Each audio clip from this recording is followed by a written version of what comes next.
Melette, Verena, Caberlaba, Larici sono i più noti impianti di risalita dell'altopiano di Asiago, giorni di apprensione per la loro apertura, giorni di grande incertezza per tutto l'indotto, da alberghi, bed and breakfast, ristoranti e negozi, che vive grazie agli sport invernali. L'apertura della stagione, sperando nella neve l'8 dicembre, l'emergenza sanitaria con cui l'Italia fa i conti potrebbe rimandarla a data da destinarsi, facendo saltare il Natale. Ci fa stare in ansia perché le notizie che giungono, le prime notizie non sono del tutto positive, ma speriamo di poter ribaltare la situazione e convincere il nostro governo che sciare è uno sport, sciare vuol dire fare impresa, sciare vuol dire dare posti di lavoro.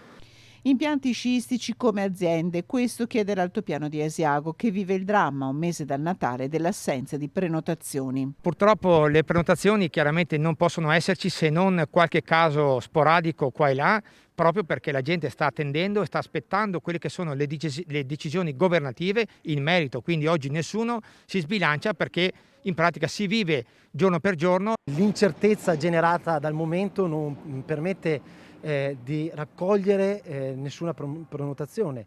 Non sappiamo cosa effettivamente potrà succedere, se queste dichiarazioni sono delle in forma precauzionali, però ogni dichiarazione fatta va a creare una ricaduta negativa o positiva su quello che dopo è il comparto turistico, che soffre di questa indecisione e insicurezza.